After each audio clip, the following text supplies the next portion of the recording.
is the Motovation Podcast, hosted by Laurie Joy Kingwell and Krissy Vann. That's me. And we're taking you on a little off-roading. And every single week, we're going to be joined by our dope friend, Richelle from True Grit Moto. Woo! Hey, I floss. And every week, we are going to ask each other stupid questions, and we're going to answer them. And why, you may ask? Because we can. All right, this is your Motovation. Off-road edition. Okay, this one. So this one's also controversial this time, you guys. Something's on your mind. I know. Have you ever been mansplained? And give us an example. So I was in a meeting, but my legal name is different than my work name.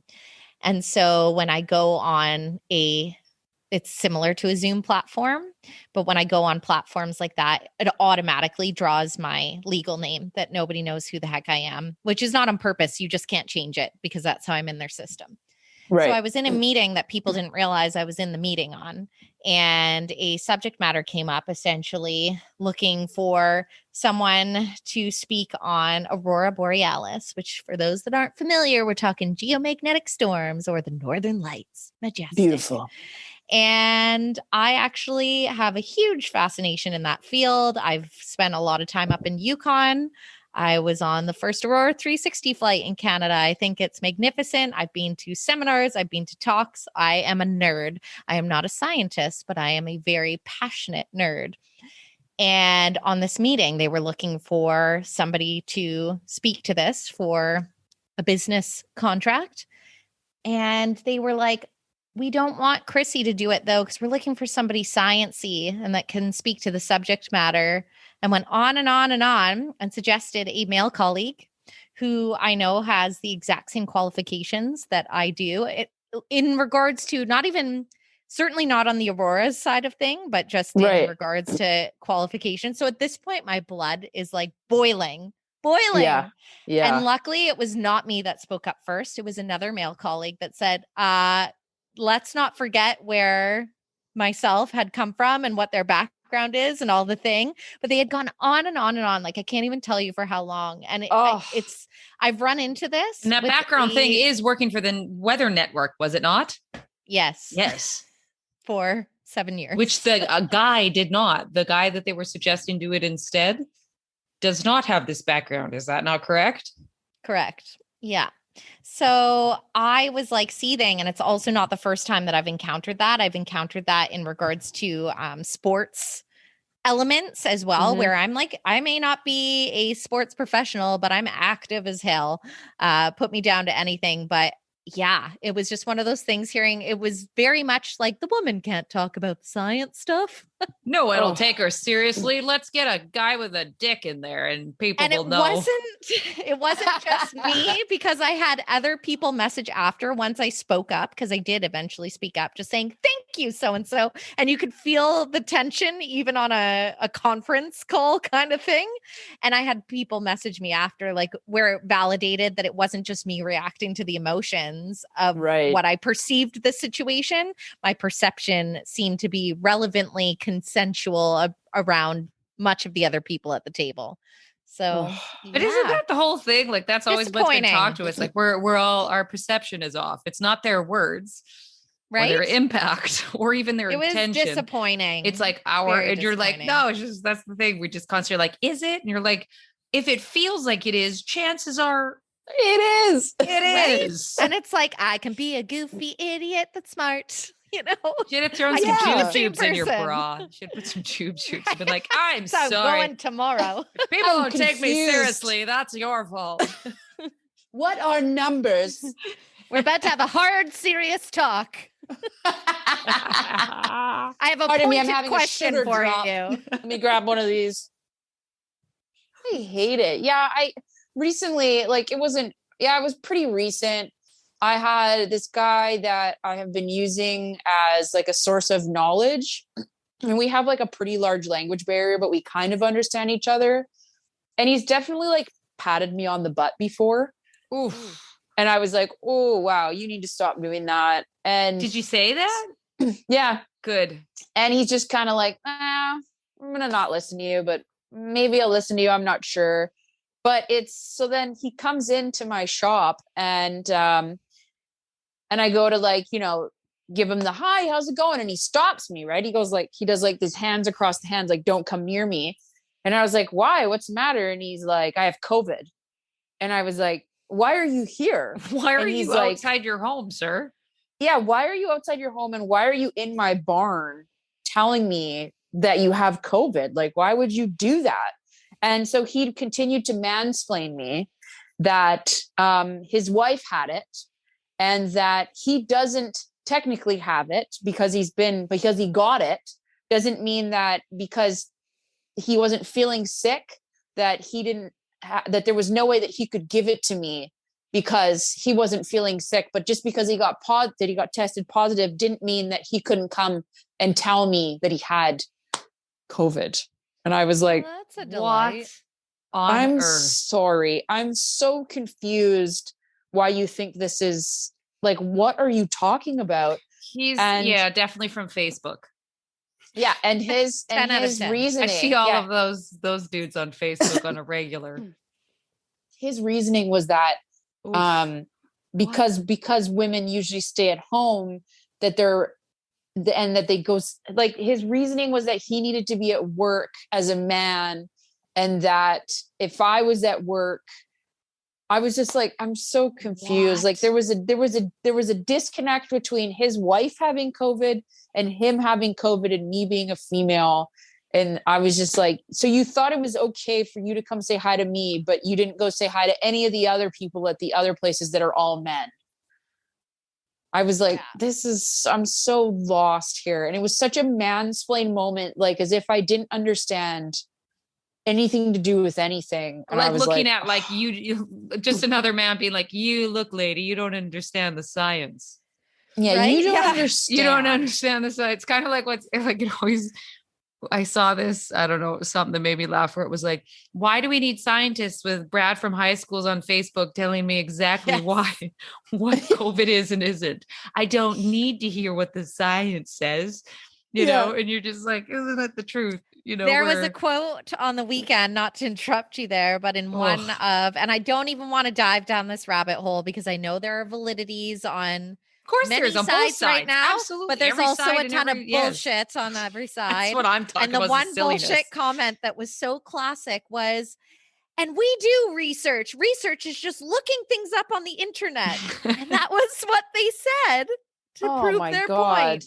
And I died on the inside, just being like, okay, all right, cool. There's a dude from back home posted something. And I read it and I was like, what? And then someone wrote something below it and he was like, busted. Or I guess I'm busted. I didn't actually look to see if it was true. I just read it and put it up. I was like, what's even weirder is that you admitted to that on your post out loud. And you still don't, but he still didn't recognize how like fucked up that is, of like a time for misinformation. And part of the thing that he was trying to defend was like he was trying to defend the rhetoric of disinformation by putting something up he hadn't actually even looked into and then as was sharing like it was just like, oof. What a beautiful mess. I was just like, I'm gonna click off social media right now and I'm gonna pray for humanity. I'm going to just do a little meditation on humanity right now. Yes. Thanks so much. I've done so much social media detox. Little spurts these days. All right. So what is something that you would regret not doing if you got to the end of your days and you found out, well, too late now? What would you be like, man, I wanted to do that? All of the drugs. All of them. All of the drugs for Krissy. So you're going to do all of the drugs before you end this life? Is that what you're saying? Most definitely. But here's the catch. So as we've covered before, I grew up with the very this is your brain on drugs with the egg. Yeah. And so I didn't. Hey, that was my supper tonight. Was literally quite literally cracking an egg on a skillet and watching it fry. The old cracking eggs. Talk about, here we are. Sorry, keep going full circle. So I have a deal with myself. Should I be gifted like probably 70 years as I feel a good benchmark? I want to have all the drugs and just like line them up. Like maybe one day I go on the coke bender, and then the next day I rave away as grandma on ecstasy, or I guess MDMA is what they call it now. Because I've never tried any of them, but I was so afraid. Like I was convinced as a kid, if I had ecstasy, I would overheat and die immediately. Like that was the only outcome. And I'm not downplaying the dangers of drugs here. Should I get addicted, I was like, or have a bad situation, I've lived a long life at that point. But I'm curious of what people experience in those elements. But I would not try. Like things are pretty on track right now, and I don't really want to mess around. Okay. Would you get into like speed and heroin? Would you like go all out? Crystal meth. I'd have to strategize. Like, where do you start? Bath do you start salts. heavy and then slow drip through the neck. Some of these I don't even know what they are. Would you ever try mushrooms? Well, oh my God, most, Laurie, like, mediocre drug. Would you ever try salt? Real salt? Himalayan pink salt. Yeah. On chocolate. Oh, it's an aphrodisiac. Sugar is a drug, actually. It is truly. Yeah. So that's what I would do. I love it. Okay. This is a really tough question. I can't even fathom what I would want to do, but I think what I'd really want to do, I think the most would probably be definitely travel the world and see all that I can see. That's what I would do. Yours is similar to mine. Mine is like a solo trip for like a month.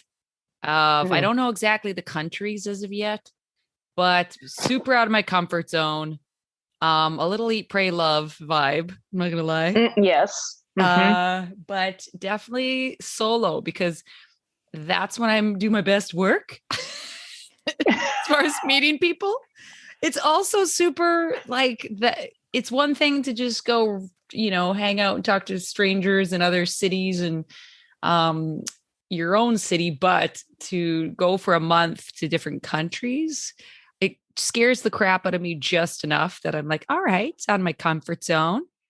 Yeah. I think I would thrive. And I do think if I definitely was like on my deathbed, that I'd be like, I relied too heavily on friendships to go travel. Like the comfort of being like, hey, I know you. What are you afraid of? Are you afraid of like the serious topics like sex trafficking? And because Laurie, you got a nice ass. Let's not play games here. I was gonna be like, no one's gonna traffic great my attitude. Almost 40-year-old ass. They're gonna be like, I don't know. There's got to be better to choose from. Maybe. But, no, that doesn't. What are you afraid of? I think it's always that little part of like, what about, like, I don't want it to be so strategic that I know exactly where I'm staying. I want it to be a little bit like off the grid, but then you're also like, well, what happens if I don't have anywhere to sleep that night, or like a car breaks down and I don't know the language? But then I'm always like, yeah, that shit happens to me my whole life. And I've always found a way. And like someone always shows up, something always happens. Like, that's why I say that's actually where I do my best work. So the same thing that scares me is so ridiculous, because I've never had a moment where I've ever been completely left out. Like, and again, this is coming from like a white privileged person saying this, that like, oh, someone usually comes to help. And you're like, usually I'm taken care of. Yeah. Shocker. So I realize I'm coming from that perspective and saying that, but yeah, I think it's just the vulnerability of being so far away from home and being by yourself. But like, a friend of mine and we've been trudging down Brooklyn, some seedy parts of Brooklyn, with our suitcases at 3 a.m, completely lost, and been like, we're fine. And genuinely, we're like, we're fine. Like, we felt fine. Yeah. And we, that shouldn't have been fine, but like, we're just like, we'll figure it out. And we didn't. Yeah. So it'll work out. I'll let you guys know. It sounds like we're all going to do the things that we want to do before we kick it on this planet. Me and Laurie traveling solo bears, Krissy high as a kite. I love this. Yeah. I love it. I mean, think how many places I can travel since I won't need to sleep anymore. No. Woo! No. You don't even need a So you plane don't ticket. actually physically need to travel because you'll be out of this world. Yeah. You'll That's be what I on the mean. sixth You don't dimension. even I'll be need to pay traveling for to other travel. planets. Yeah, absolutely. Interstellar. Oh my God. Right. Who's next? Krissy bum. All Hey, right. Krissy Bobum. Krissy boo boo boo boo ba Na, bum. na, na, na, na. What is your party trick? What's your party Like trick? sexually or like a party? Well, depends on the type Like of party, I sexually, guess. missionary. It is dope. I like the starfish. I'm real good at it. It's a party trick, Richelle. I feel like you'd have Party a good trick. one. Now, don't you disappoint us now. My party trick is ghosting.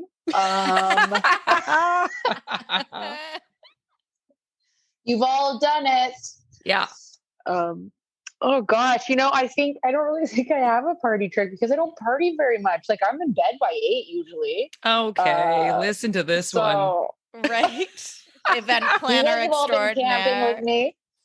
But you know what my party trick is? Here's my party trick. Okay. My party trick is pretending to be drunk, but actually being very sober, making sure that everybody in the area is taken care of. My party trick is being a dad. Fair enough. That's an excellent party trick. I've seen it. You are like a carer, I feel it's like I can't even help it. I'm like, woo, party. Are you all right? Are you Do they have water? They have water. Do you need snacks? Well, my party trick, I was thinking now something you're just going to different. sound like a dick, Laurie. Yeah, mine's different. Well, no, I'm going to sound like a zoo animal is what I'm going to sound like. So I would think that my two party tricks, I was going to talk about my present party trick and my past party trick. So my present party trick would be, as you guys can vouch, ridiculous dancing and recovering from epic falls. Truly. Those are my two. Mm-hmm. Truly. Now, my past party trick was this thing, and I'm pretty sure I can do it because my dad was a heavy smoker, and I got the tail end of all of his Players Light, and I used to think it was so funny that I could make this noise. I'll see if I can do it. It's been years.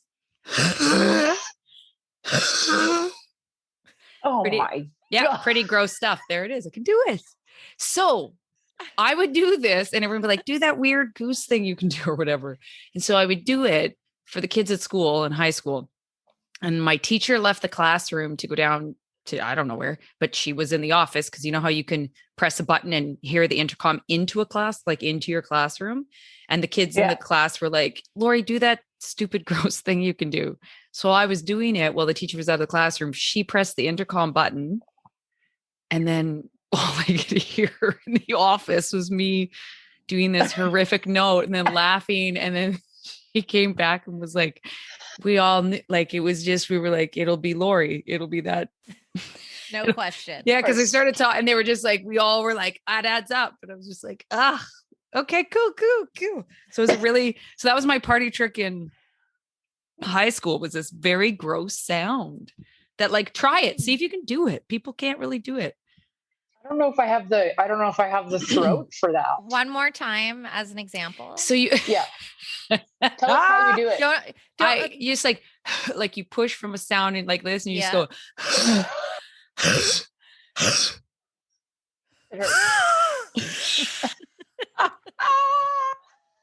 That was Krissy's attempt.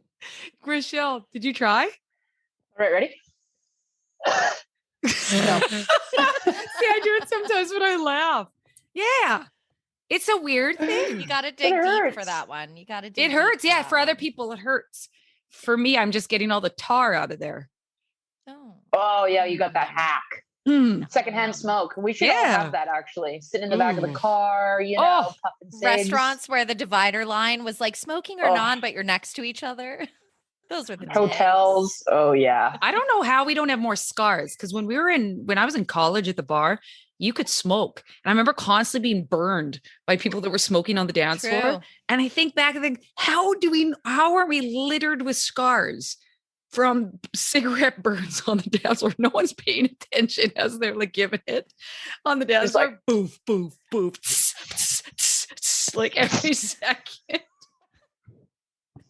People out there with their hair missing are like, well, actually, And the amount of hairspray, it's amazing. I was very exactly flammable right. when I went out. Up in I was smoke. flammable 100% of the time.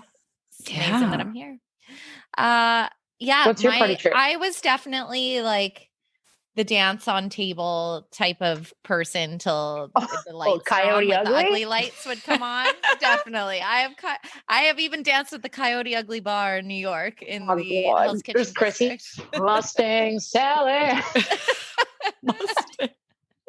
No, isn't it like You know what's actually funny? So when we were in that bar, the server there, because it was like on the bucket list, because it was the time that movie had come out, and she was like, "Look at you, you narcissists," and then bought us a shot. And I was like, "No, fair game." I love that. Taking you to school. I love anybody that dances on a table. Seriously, I love it. I live for it. 100%. That's what they're there for. Trick is the Irish goodbye. So I will be the life of the party, woo, like going times a million. But when all of a sudden I'm like, yep, had enough. I hate doing the like goodbye. It was wonderful. I just disappear into the night. And then at some point people are like, she ain't here anymore. I need to do this trick because I am the notorious person that anyone that's leaving a party with me cannot stand my ass, and understandably so, because I'm like, all right, I'll go say my goodbyes, and then it's like, goodbye, ha ha ha, let's tell more stories and dance for another hour. Okay, I'm really gonna go now, bye, ha ha, we did it at the Christmas party. I think I said goodbye 4 times, and I was I was part of the group, was the last one out, and everyone was like, oh. I was like, yeah, but then my song came on, someone said something funny, and I got interested again, so I couldn't find my jacket. Yeah, I was just like, and then I was like, ooh, I should have some water. That's always a good. That was probably Richelle that gave you the water, being like, "Hey, buddy, you look like you could use some water. You really need this." Yeah, I love that. I love a good party trick. Right, that is a good one. Those are better than my high school one for sure. Well, yeah, me in high school, mine was like mooning. Yeah, that's your party. I'm showing everybody my ass. You still do that. That's your party trick. I love it. That's one right. You haven't done that forever. Shame on you. I know, truly. I love showing my butt. It's a real problem. That's one of my. It's not a problem. It's a gift. No, it's a gift that keeps on giving. Keeps on giving. Don't stop the moonlight. That's the song I was trying to sing. When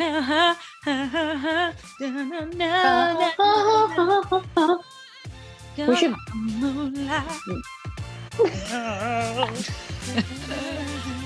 You just went off-roading with the Motovation Podcast, hosted by Laurie Joy Kingwell and myself, Krissy Vann. And of course, a special thank you to Richelle from True Get Moto. Whoop, boss it. Never miss an episode by hitting like or subscribe.